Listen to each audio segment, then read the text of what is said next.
छत्रपती संभाजीनगर शहरातील न्यू हनुमाननगर भागात नागरिकांच्या आरोग्याशी खेळ सुरू असल्याचे चित्र समोर आले.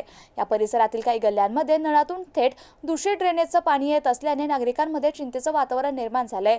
नागरिकांच्या आरोग्याशी प्रशासन खेळतंय का असा प्रश्न आता निर्माण झालाय. न्यू हनुमाननगर परिसरातील अनेक घरांमध्ये पिण्याच्या पाण्याऐवजी घाण आणि दुर्गंधीयुक्त पाणी येत असल्याच्या तक्रारी समोर आल्यात. या दूषित पाण्यामुळे लहान मुले आणि वृद्ध नागरिक आजारी पडत असून आरोग्याचा गंभीर प्रश्न निर्माण झालाय.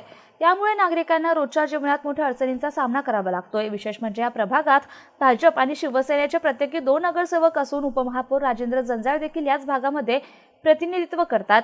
मात्र तरीही या गंभीर समस्येकडे दुर्लक्ष होत असल्याचा आरोप नागरिकांकडून केला जातोय.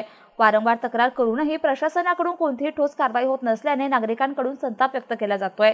प्रशासनाने तात्काळ लक्ष देत दूषित पाण्याची समस्या सोडवावी आणि नागरिकांना स्वच्छ पाणी पुरवठा करावा अशी मागणी आता स्थानिकांकडून जोर धरू लागली आहे.